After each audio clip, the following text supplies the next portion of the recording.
Good afternoon.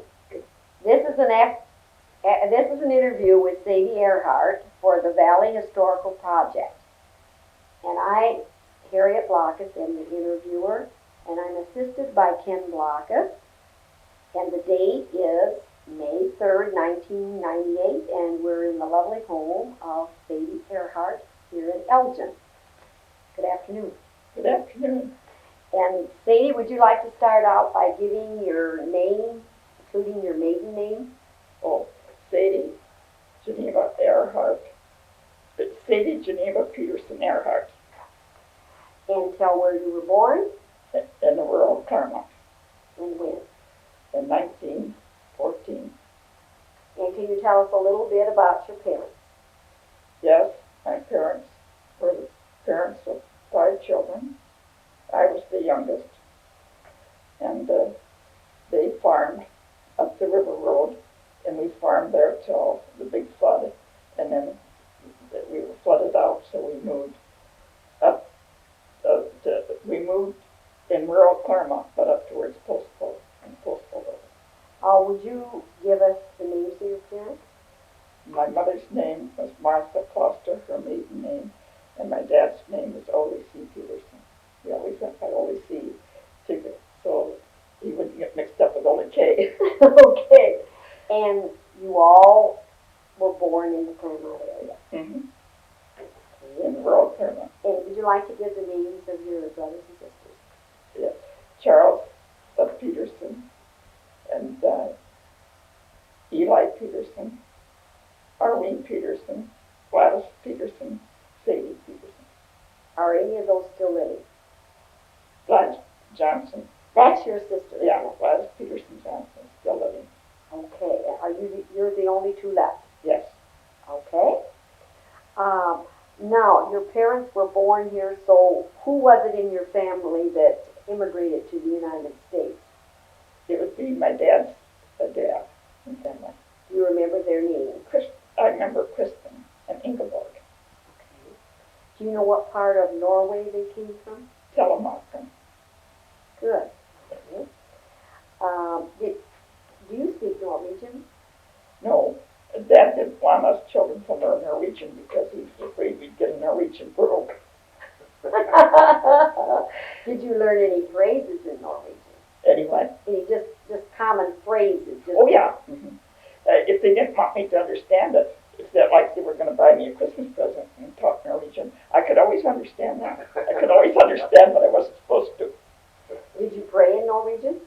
Yeah, I say 2 prayers yet in Norwegian. Would you like to say them for us? I don't know if I pronounce them correctly. Gabea, Gadunga, Yetatil, Gudsprik Naman. That was one. Stoppagud Father, Stoppagud Son, Stoppagud Helgen Naman. Would you say in English what the first one was? I don't know. You don't know? No, I even asked Dharma Amundsen and she couldn't explain it. She really. Oh, well, that's great. We got a mystery. Okay. Am I doing all right? You're doing just fine. This will be a good one. Now, let's talk a little bit about your education. Well, I went to the woodland school for 8 straight years.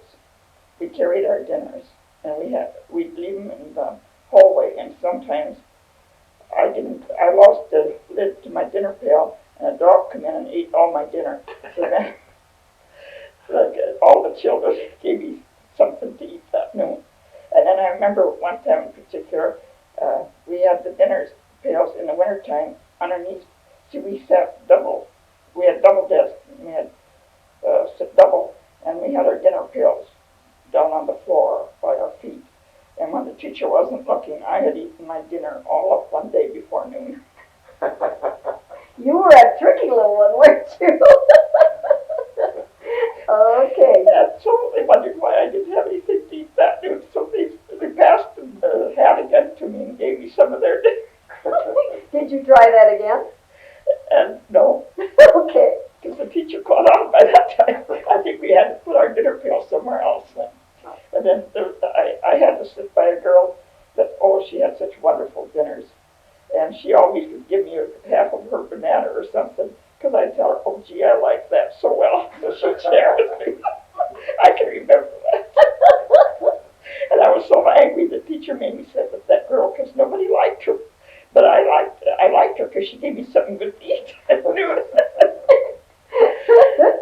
when 8th grade come, I thought that I should go to town school so I didn't have to take those tests.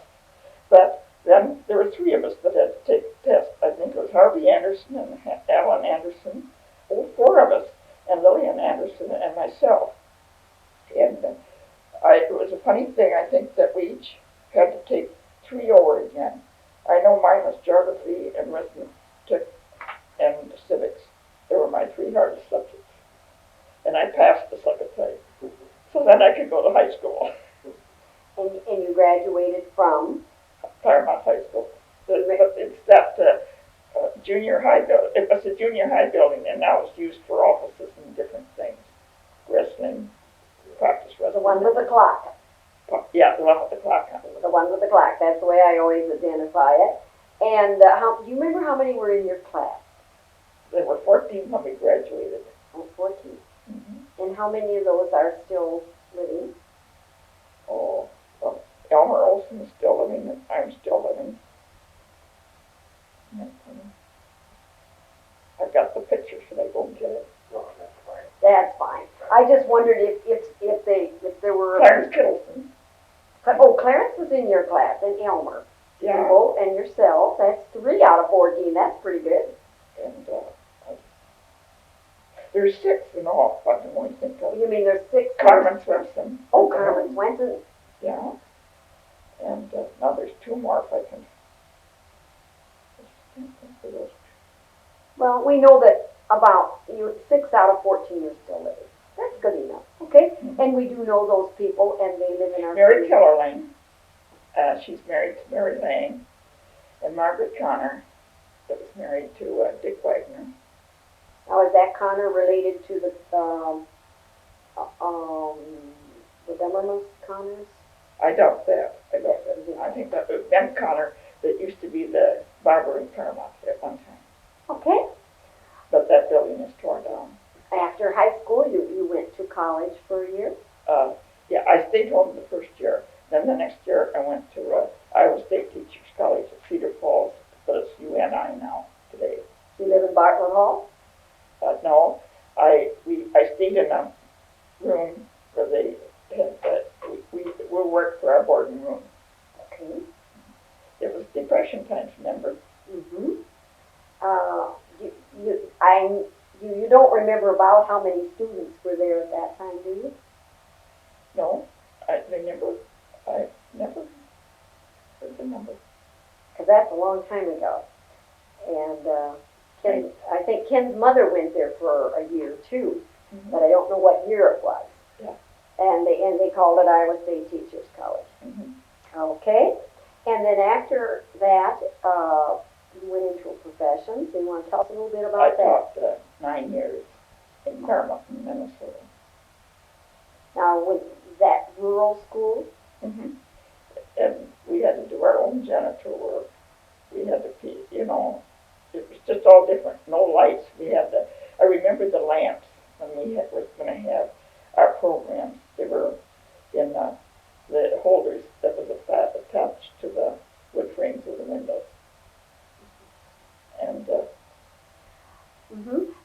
We had them up above the chalkboard. yeah, I remember that chalkboard too, and the ABCs was written across it, the capital letters and the smaller letters. Remember that? Oh. Did you have any particular pictures in these different rural schools?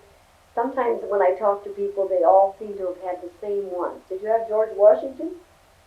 A print of George Washington on the wall that you remember? Abraham Lincoln, more, I believe. You had Abraham Lincoln, okay. Anything that you remember other things about teaching in a rural school? Yeah, it was pretty much like when I went to that was at school. I mean, they had to carry their dinners, and we had to carry the water. Sometimes the children would take turns, different. Maybe they were assigned for the week. We had our little chores that we were assigned for the pupils, and they did them. They'd get the kindling up and the kerosene and different things up for us so I could start the fire in the morning. And I remember one time they were going to play a trick on me, and they kicked it down the cellarway again. So I didn't start firing. They all came, and I said,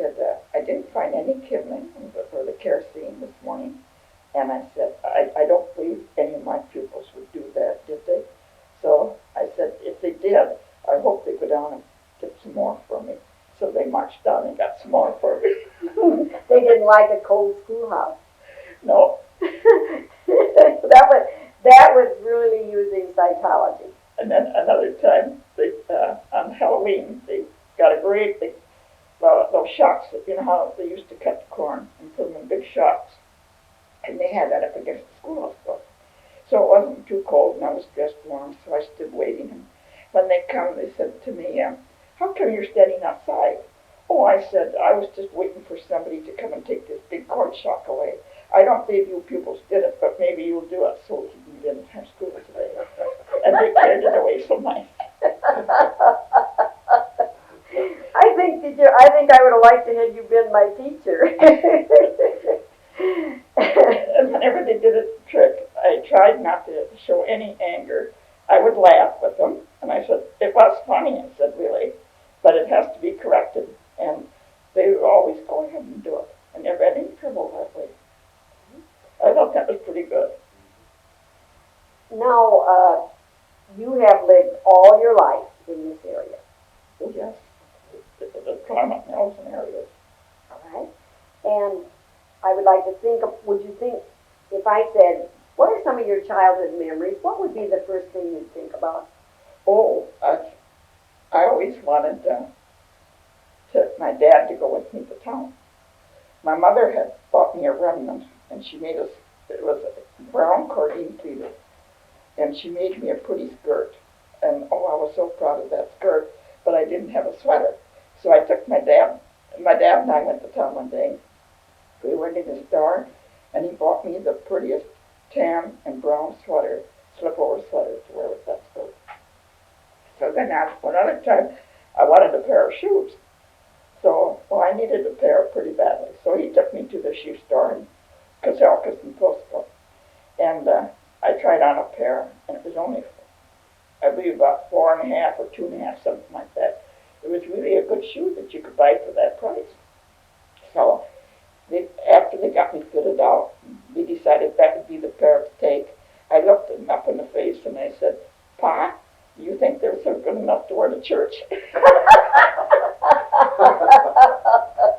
I never forgot that. I could see his face. Well, they should be for that price, he said. Did you have any favorite toys? Oh, yes.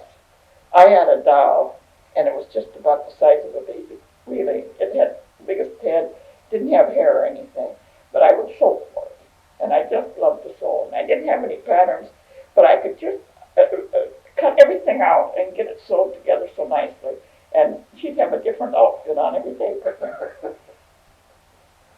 And to make me quit playing with dolls, Mother actually had to give that doll to somebody that came one day.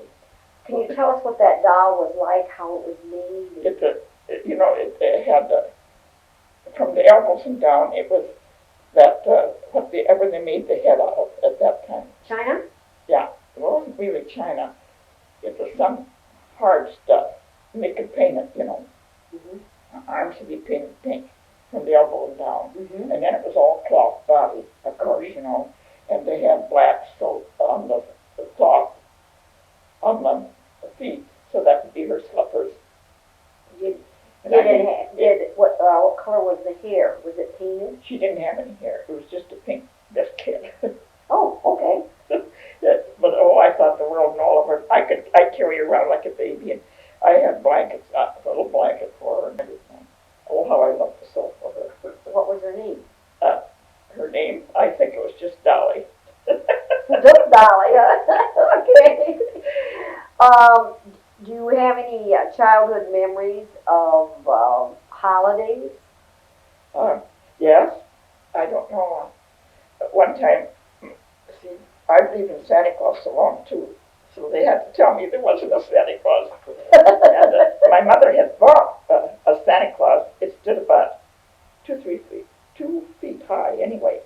And so I don't know, I was playing one day, and I looked behind the Davenport. And so she thought I saw Santa Claus back there, but I hadn't. But anyway, she took that Santa Claus out then, and she says, you can't have that because there is no Santa Claus anyway. So she gave it to some other little child. And you were upset. Yeah, not too bad though, really. Okay. Because I was ashamed of myself that I had believed in Santa Claus that long. How old were you? Oh, I'd hate to tell you that. Boy, I thought I was 10. Okay. And, well, you know, I can remember when I learned about it that my mother was saying she wished she hadn't gotten that doll for me because I never played with it because I didn't like dolls. Oh. And that's how I found out. I heard her talking. You said what? She said, I wish I hadn't bought Harriet that doll because she never plays with it. Uh-huh. And then I thought, uh-oh, my mother is Santa Claus. Do you remember anything about, did you attend church in Claremont? Or? Oh, yes. And did you go to the Union Sunday School? No, always West Carmel Lutheran Church. Okay. And that was built in 1915, you know. Mm-hmm. And so then we had a dog that we called Dummy. So we didn't want him killed, really. But one Sunday he had followed the car to church, and we didn't know it. And when we were sitting in church, I was sitting on the end, but I was a ways from the end. And all of a sudden, I thought there was something down on my feet, and here was Dummy. And he was ready to jump up on the seat beside me. What did you do? And the ushers come and took him by the collar and brought him out. That's about the funniest thing I remember that ever happened to me in church. Did you take him home in the car then? I suppose we had to. Then we had him disposed of so it wouldn't happen again. Do you remember any Christmas in Any your Christmas church? in particular? In your church? Oh, yes. Let me see. I remember when Grace Emmett used to the poor people, she put dolls on the tree. And it's funny, I never desired one though, because I always had plenty, I guess. And I was just tickled for the ones that didn't have plenty. And you knew that you weren't poor. Pardon? You knew you weren't poor. Yeah. And I was happy for them that they remembered at Christmas time too. I know that the presents aren't the only thing at Christmas, but it means a lot to the little ones to get when they can't afford to have any, you know, otherwise to get that. Do you remember any special foods, being you were so Norwegian on both sides? What kind of special foods did you have? Oh, well, Christmas time, of course, we had all those Christmas delicacies, you know. You want to tell us a little about them for someone who isn't Norwegian might like to hear that? Oh, well, let me see. We always liked oyster stew, Christmas Eve. Mm-hmm. I remember that particularly. And we always had company, it seems like. Did you make lessa? Yeah, we had lepsa too, and puff bread, and all kinds of cookies, you know. Did you make rosette? Yeah, Krumkaken? yeah. I may not pronounce these right.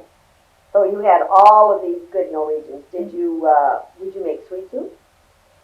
Yeah. What did you put in yours? Well, our mother didn't always make it, but it seemed like the Larson girls, Inga and Anna. Inga was always so good at making that. And I can remember the rice and the prunes, and sometimes raisins. Sometimes currants if they didn't have raisins. I remember that. Oh, I loved that sweet soup. I still do. And we haven't mentioned Ken's favorite, lutefisk. Oh, yeah. Oh, we like lutefisk too. Do you cook lutefisk at Christmas this time now? Yeah, I have. And then, what we used You to let Gladys come over then? yeah. And what we used to like to do is think that we saw Mrs. Judy do this. She took the lepsa and wrapped the lutefisk up in it. What? Yeah, she'd To take eat it? Yeah, we'd take the lepsa and then spread it out and put some lutefisk in and then roll it up. And then we liked it too that way. Well, I've lived here a while, but I've never heard that one. Have you, Ken? No, I'm really bringing up. Well, we're enjoying it. Okay. Now, do you have some childhood memories of Claremont? Because you lived near Claremont most of your life. Well, what I mainly think of is the time that at the mill, when some people were driving through at 10 o'clock at night, and they wanted to stop at the mill. And Art Simpson was showing them through. And What kind of mill was this? at the mill at Carmel, where the dam is, you know. Oh, okay, all right. And somehow or other, he misstepped and fell down in and was killed. Oh, my. No, fell in the water wheel. I remember that sort of thing. And then I remember a different, how the stores have changed, you know. Tell us a little bit what Main Street was like in Claremont when you were a child. Oh, I remember Pringles especially. I used to like to go into, they had two parks, and one was an ice cream parlor. And oh, how I loved to go in there and eat ice cream. Tell us a little bit about what you liked and how much you got for a nickel. We got a big ice cream cone for a nickel. We got a lot for a nickel. And I know the hamburgers, they weren't very expensive at that time, but I can't remember the price. They wouldn't be anything like they were today, though. But, and coffee was a nickel a cup. Pop, nickel. You get a lot for a dime and a nickel, couldn't you? Yeah. Mm-hmm. You talked about Pringles. I've often heard that he had an Indian collection of, do you remember anything about that? Indian heads, you mean? Arrowheads and... Yeah, arrowheads. Yeah, because my brother used to bring arrowheads in there, and he wanted to play pool, I guess, and that's how they paid it. He paid for his pool games with arrowheads. And One then, of my brothers. and then when Pringles was closed, they sold that collection. Is that right? I never heard that, but I know up on our farm, where we lived so many years, Now, where would this farm be? Do you know who lives there now? yes, Jed Seabright. Oh, sure, okay. And Above Montauk. yeah, when we lived there, we found many arrowheads. See, they hauled gravel from Devil's Creek up in our lane. And then I would look, and sometimes I'd find pieces of arrowheads. And sometimes I'd find, we'd have company too. My Raymond's niece was there, and she found a nice little arrowhead. Oh, I just loved it. It's brown in color. I still have it. And then one time when Raymond was cultivating corn across the road, he plowed up, well, it's this long, about 5-6 inches long, and it's almost perfect. There's a little edge broke off at one end, and they call that a sward. And I saw it as we was going across the field. I was riding back in the manure spreader, and he was ahead driving the tractor, Raymond was. And I said, stop. And he says, what do you want to stop for? And I said, I'll show you. So I jumped out of the manure spreader. I couldn't know what I did then. And I picked up that sword. And boy, I got that yet to this day. I got pieces of arrowheads and whole arrows, and then that sword. And Pa had found it. My dad had found the wheel lot. And they said on the Amundsen place down below there that he found up a lot of arrowheads too. And now the plows have gone so deep that Ken said that you told that you have plowed them up when he was younger. Yeah. Do you remember your parents ever telling any Indian stories about seeing Indians or coming down the river or selling baskets or anything like that? Do you remember anything like that? No, but our neighbor, I kept, came there, and she gave them donuts. She got so scared, and they ate the whole plate of donuts. I remember that, but I can't remember what neighbor it was. It's in a book that I have, and I was going to look up some of that before you come, but I wasn't sure you'd ask me that, and I never got it done. But the Indians were in that neighborhood. Mm-hmm. They came there to that one place. I thought it was Mrs. Osley. Uh-huh. It wasn't it Gilbert, but what was Gilbert's wife's name? I don't remember that part.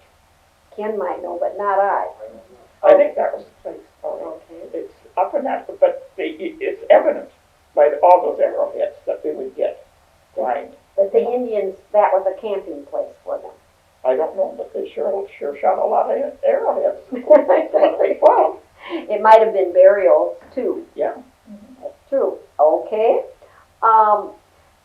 then, you wanna tell anything more about the stores in Elgin? I mean, in Claremont, we'll go Claremont. Well, then, there was Pringles, the other part of Pringles too, where they sold beer. Of course, I never drank any of that, and sandwiches or pop or whatever you want.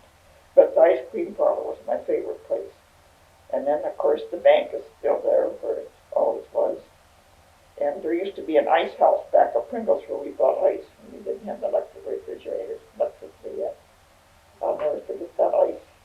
And, And there were some, grist mills. yeah. Was that the Millers that had the grist mill? Mm-hmm. That was the hardware store. But we didn't have those craft shops like they have now, and like Valley Boutique and that. Did you ever go to Sunday school in the Union Sunday School? No, I always went to West Because Claremont. you always went to West Claremont. That's right, okay. And now, do you ever remember of going to Elgin when you were young? Oh, yeah. We used to love to go to Elgin. Can you tell us anything why you wanted to go to Elgin and what it was like? I suppose we sold cows or the livestock to Metzger's lots of times, and I'd go down after the chat, I remember. And, when there was doings in Elgin, we used to like to go to that, and I remember, Dummer Moose had a store in Elgin, and then we used to like to go in and shop with let me see, isn't it Bensel for shop now, or Kelly's Wishes, where, Kelly's Wishes. And what was there then that you remember? it was a grocery store, but I can't think of the name. Max Toma? Yeah. That's where the Historical Society is. Yeah. The tin roof. Yeah, Okay, and you went to Toma's store. yeah, Raymond and I even did that, bought groceries there. But I know we used to. Tell us about what that was like, because I remember it. It was getting pretty old by the time I moved to Elgin. Can you tell? They had cheese in a container, but it wasn't refrigerated. And I was going to buy some cheese that night. I was so hungry for cheese. But I looked and I saw bugs and I didn't buy it. Maybe I shouldn't have said that. Well, I think, things were different in those days. And it was so interesting to see all the bolts and material. Weren't they the one? And I know up here at Upper Elgin, where Dina Boland was, she was the one that had the bolts and material too. And she had a grocery store. Is that what Halverson's later had? Uh-huh. And they always had the cloth too. Yeah, they had just real good cloth. Gladys really had wonderful array of Because yards. in those days, people sewed. Pardon? People made their clothes, women. Yeah, and another thing. That, Did you make your clothes? A lot of them. I used to. And then when they have soap powders, and then that was ration, I noticed that they'd have it underneath the counter wrapped up so people couldn't see what it was. So I asked for a box, and Gladys Howson said to me, or she said to Harold, do we have box? He said, I guess so. So I got a box. Now you're talking about World War II. Yeah. Right, and we had stamps and things. Yeah. Do you remember anything about the Depression? Well, Does it mean anything when I say that word to you? I couldn't go to college the first year I was out because it was Depression, I know. I remember the Great Depression, but we managed somehow always. Do you remember the drought that came afterwards in the 30s? Yeah, it was not when all those dust storms were. Yes. Yeah, that was that. I remember looking out the kitchen window, and I was so scared one Sunday afternoon. This dust was blowing around, so terrible. Did it come in the house? Oh yeah, Hard to keep it out. oh yeah. You could sift through anywhere.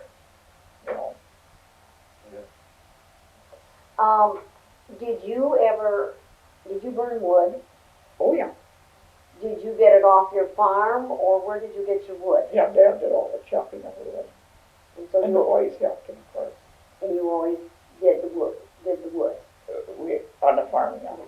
Because we just had the cook stove and those heating stoves, I think Mama had 2 grandmas, 5 children, and I don't know how many heating stoves going. Did you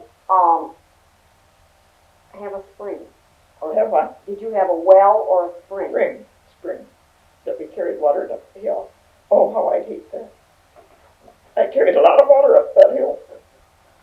Right. Okay.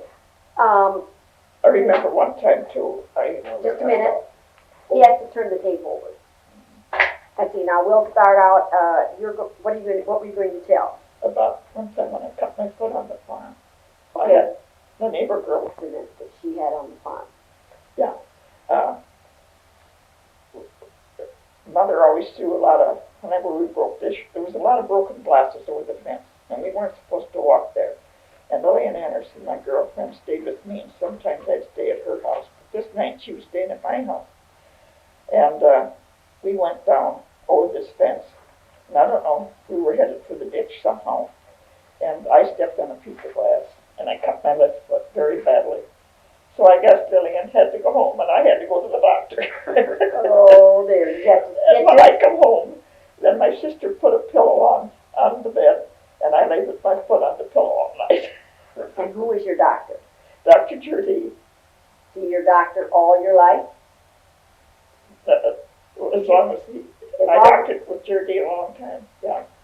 Okay. He couldn't sew it up, because if he sewed it up, it wouldn't heal from the inside. So I just had to suffer it out till it healed shut. And I had to go to Bible school with a anklet and a rubber on. Just a pair of rubbers. I had just one rubber on my foot. Were you the youngest in the family? Yeah. Okay. And now do you remember when you got electricity? And was it REC? Yes, it was REC. It was the first place we lived when we got married. And Philip Roteschels live on that farm now. And there were three couples that were married, one right after the other that year. First it was Rich Fredericks and Merle Roteschels, and then Raymond and me. And we moved where Phil lives, and our Fredericks live in the place in between there, but there's nobody that lives there now. The windows and everything are out of the house there. But anyway, that's where the Fredericks lived. And then Merle's lived further back. And they had to, Raymond and Rich and Merle had to chop a lot of trees and clear that all up for the REC poles and wires to go through, to come down from the blacktop. And did you give me a date on that? I would say 1945, 1946, right along in there, maybe The 40. middle 40s was about, Yeah. it was right in, And it was so good for because he had a milk machine, and it ran by batteries, but it was much better after the electricity come in. can you think of other things that changed your way of life when you got electricity? Oh yes, we got an electric refrigerator. We got everything electric then. Electric stove too? No, I stayed by gas quite a while till I got up on the other farm. I guess I stayed by gas till I got to Tokyo. That's what it was. Stayed on gas all the time for cooking. What do you think helped you the most about electricity? Pardon? What helped you the most? Which did you really enjoy? Oh, that we got the water up the hill. And For one thing. yes. Boy, that was a great thing not to have to carry that water. Did you have electric washing machine then? Oh yeah. But I imagine you had an engine one before. Oh yeah. It worked pretty good. Always had to have Raymond started though. That's what my mother always said. John, you can't go out until you get the washing machine started. Because otherwise she would be trying and trying to get that machine started. So that was, after breakfast, you had to start the washing machine. Yeah, I'll never forget that Maytag. That was one of the best machines they made though. It really washed clean. It was funny looking, but it really washed the clothes clean. We had two. Did you ever have any problem with the wringer? Oh yeah. But I can't remember just exactly what it was. I used to get my finger in the ringers down here, I remember. So you had to be careful. Oh yeah. Then the electricity really helped your husband too. Oh yeah. Can you tell some ways that it helped him? Oh, just everything outside. Everything that was run by motor before, was transferred over to electricity. And there were some new inventions, like elevators and. Oh yeah. And did you milk cows? Oh yeah. Did electricity make a big difference there? Oh, yes. Mm-hmm. Did you ever have to separate them? Oh, yeah. I turned many a time. During the And then we day? sold milk. Then had the milk cooler, with electricity. So now the separator was electrified and the cooler was electrified. Yeah. Did you dig a well then? The well was dug when we come, but we had to work with it pretty much till after the electricity come in, then we got our problems. So when you and your husband were on a farm, you had a windmill? No, we never had a windmill. You never did? So you had the spring even after you were married then? Well, at first, let me see, down in I can't remember what we had a pump, but it's a wonder that we didn't get some disease or something from it because it sure was polluted with the rainwater and that. Okay. I'll never forget that. Did you have cisterns? Yeah. Yeah. I remember that real plainly, that pump yet on the edge of the sink. Do you remember your first tractor? It was a John Deere, I suppose. Well, he had a old case, I remember, that didn't have rubber tires or anything. I think it was a case. Was that right, Ken? Maybe a Carmel It had International. You had lugs? it had the metal, on the wheel. We had a farm hall and that had lugs. Steel wheel. What did you think it was? We had an old Carmel. Yeah, Farm hall. but I don't know what Raymond's was. It could have been case. Yeah, case, I think. Yeah. I can remember that. I never learned to drive that one, but I learned to drive the B tractor. I remember that. And The wheat tractor was a big and with the A too. I drove the A too. I put in her tip to sort. Got us in bed one Saturday night. We wanted to go to town too, and we had to go way back in the hill to do some fencing. I guess we got a call that bought some fencing, and so we were on our way back there. So we took the shortcut, and I was driving, and he hollered to me to do something, and I was going to stop the tractor, and I took it out of gear, and it went like that, and he was sitting on a flatbed, and he said, I didn't dare come on. He said, I was just going to see what you'd do. So I knew I had to make a sharp turn at the bottom of this hill, or else go straight into a ditch. But somehow or other, I got it slowed up and made the turn. yeah, I asked you to kind of keep your head up so that you'll get the picture better. Yeah, okay. Okay. Now, let's see. You've always collected antiques? Well, I always had antiques in my mind. Yeah, when that antique craze started, then I see you have a kerosene lamp. oh yes, that's a members of the kerosene lamp. I have two of them. I saved two of them. And as the electricity goes off, you can burn oil in them, Ken, why don't you just go over there and pick up? She has a kerosene lamp. Good. Okay. And another thing you've collected is blue glass. You want to tell a little bit about that? Behind on the blue glass. When I started with blue glass, it was dishes mainly that I wanted. But people, they give me those blue ducks, they're candle holders, they're candles, and they're giving me blue swans, and they've given me different things, birds and that, but I really wanted dishes that were blue. And so my mother had gone somewhere, and she gave my cousin out in Minnesota a blue picture that she had got on this trip, and then Rose gave it to my sister Irene, and Irene gave it to me. And one day I was cleaning it, and I didn't know it was cracked, and I was washing it. I had my hand aside, poof, it went, but it just broke. It had been broken there, I think, and so I glued it nicely together, and you can't see it unless you pick it up and look at it. That's a good way to do. I noticed you have a blue chicken. Oh yes, they give me blue chickens because I lived on the farm and had chickens, That remind me of that. Tell us a little bit about what it was like to raise chickens. here at Elgin, at Cappers. So then I got him home, and Raymond would have the brooder house nicely cleaned, and he'd have the brooder up. We'd burn it a couple of nights to be sure that the thermostat and everything was working. And I'd come home with my chickens, and he was in the field, so I would have to take each one out of the box separately and stick its head down in a little water to teach it to drink. I remember that all too well. Yes, I did that many years. And where did you get your chicken? Up here at Cappers on Elgin. You know that they did mail them out too. Oh yeah, but I always went down after. And then in latter years, I sold hatching eggs to the vets. And they hatched 95%, so I rated pretty good. Did you get extra money for that? No, just like what the rest of it, you know.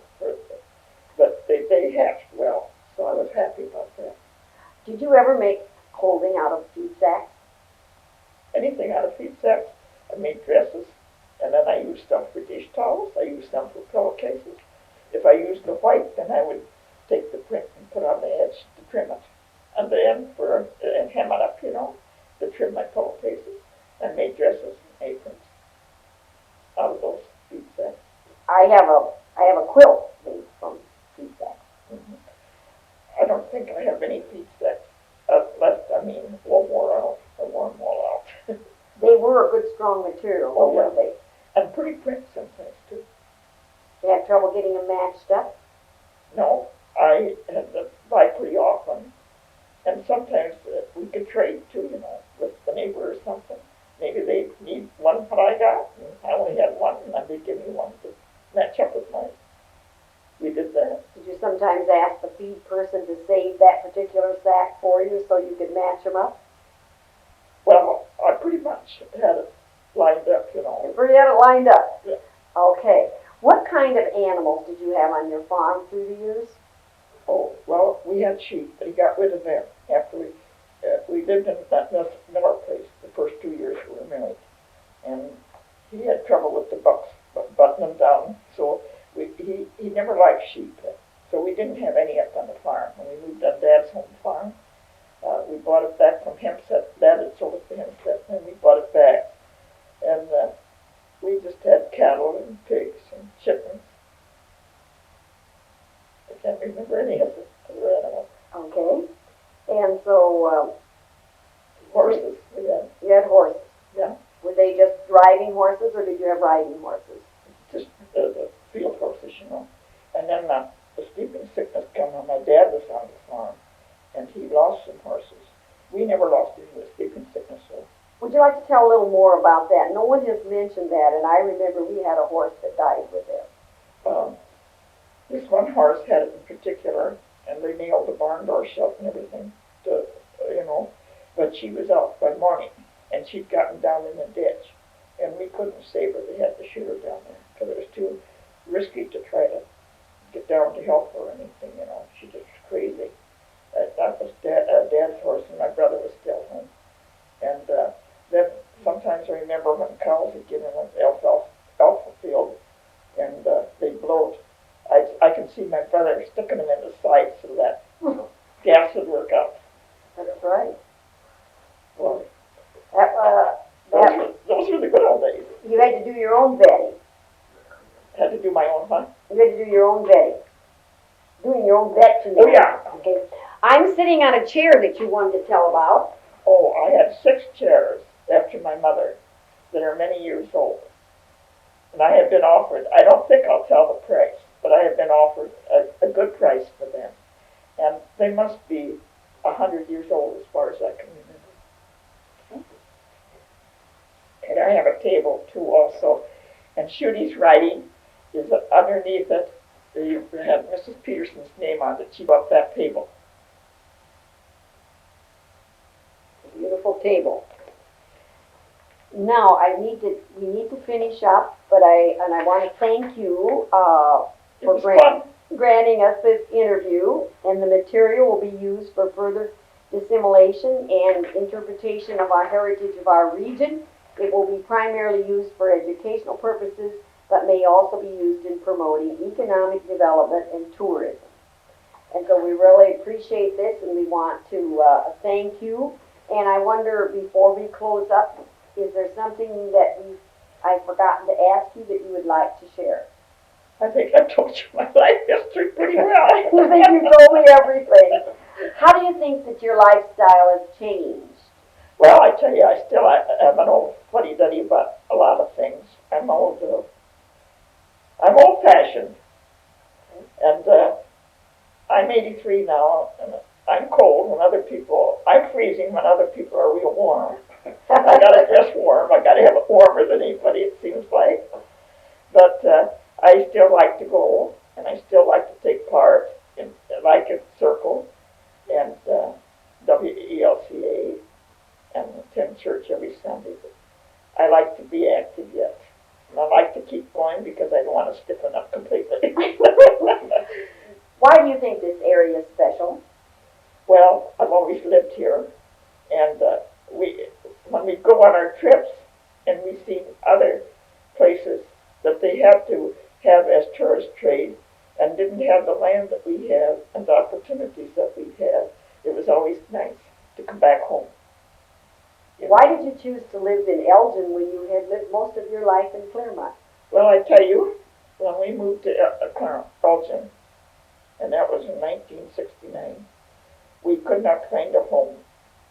There were great big brick houses, were much too large, and there was one house that we might have considered, but it was terribly cold, but that could have been remedied.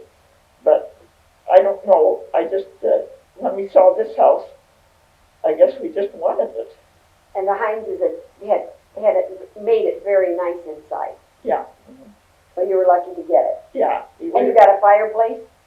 Yeah, and then you know that we sold our farm and bought this place within 3 weeks' time. Very good. I had to do all the business. You had to do all the business. What do you think is special about the Elgin, Claremont area? Well, the people are friendly. They're helpful. They're personal. I mean, we all work together. This is the same neighborhood when we first moved in. They're all dead, except from about three or four of us. But, I mean, they're all new neighbors. Well, Eleanor Olson and I, and Arlene Lehman, and Alice Howard moved in later. We're about the only four since 1969. And we used to have coffees. They'd have coffees here, and we'd have coffees at the different places. We had parties, and we got along so well. And now it's, I haven't anything against the younger generation, don't get me wrong, but the younger generation is moving in, and the children are coming back in again. But that does not bother me. But you have a lot in common with people your own age. You're a good storyteller, Sadie, and we're real happy to have taped you. You know, I felt kind of bad after I called up and tell you that maybe I could help you. I thought, I'm begging. No, you weren't begging. It said in the paper, anyone who would like to have this done, they should let us know. That's where I got the idea to call you. And of course, I knew Ken. I stayed at Ken's place when I taught Bible school. See, one thing I like to tell about Bible school, can I tell that yet? If the date doesn't run out, we can still get it here. We had to teach a whole month. I mean, we had Bible school a whole month. We had to stay in school the whole day, and we had to have our dinner, and they had to have catechism, and they had to have Bible history. We just had a full schedule for a month.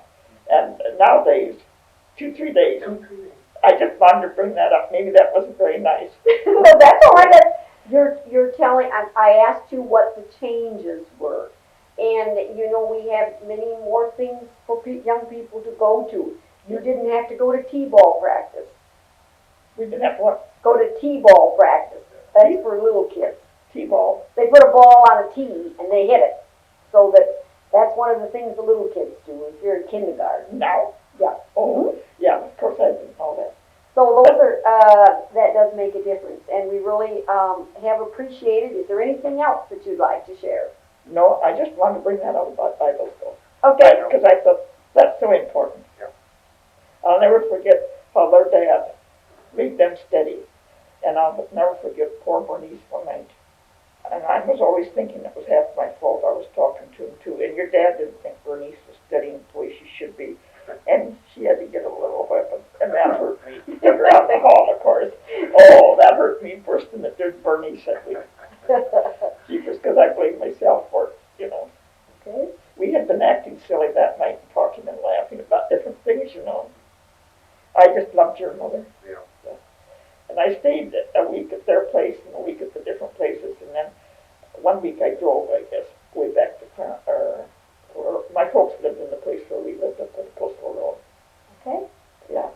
I think we'll stop here and we'll have I'm gonna shut it off. okay. We've had a good time. Yeah. I hope I did right. It's all right. Oh, you did just fine. You're a good storyteller.